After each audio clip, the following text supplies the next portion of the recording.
So let's just see how we can connect to MongoDB database by using the Mongoose. So currently we're in the VS Code editor and we're working with the Express.js. So here you can see Mongoose is one MongoDB object modeling tool, and it is designed to work in asynchronous environment, and also it supports Node.js. So to install that, we have to use the command npm install mongoose, and then we can just import that, and then we can connect to that database. So here first of all npm install mongoose. So we are done with the installation. Now we have to import mongoose. So const mongoose, and then we have to import mongoose. Now to connect to the MongoDB database, we can use this mongoose. So we can write mongoose dot, and here you can see we have so many functions that we can call.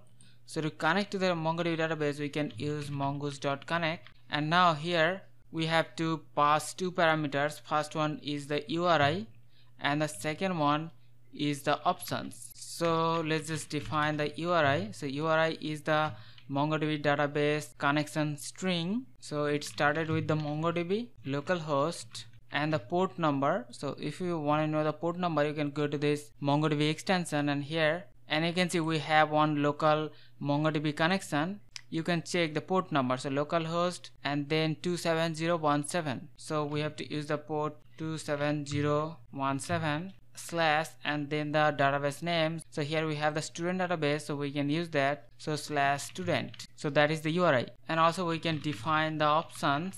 So here we can specify URL parser, we can specify topology, specify the find and modify, create index. So we have defined the URI and the options, and we can pass this to this method to connect to the MongoDB. And because this is one asynchronous operation, so we can handle the promise.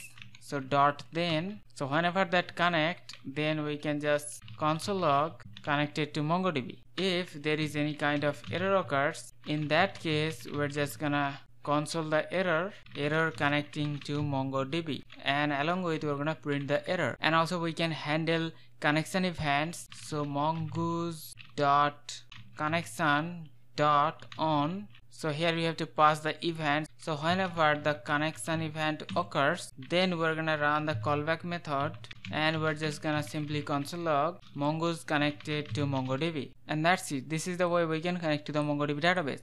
So first of all, importantly, we have to define the URI and the optional options, and then we pass that to the mongodb.connection function, and this will connect to the MongoDB database. If that is successful, then we're gonna log this.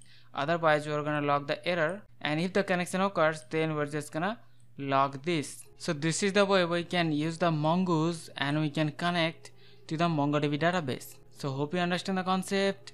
We'll see you in the next one. Take care.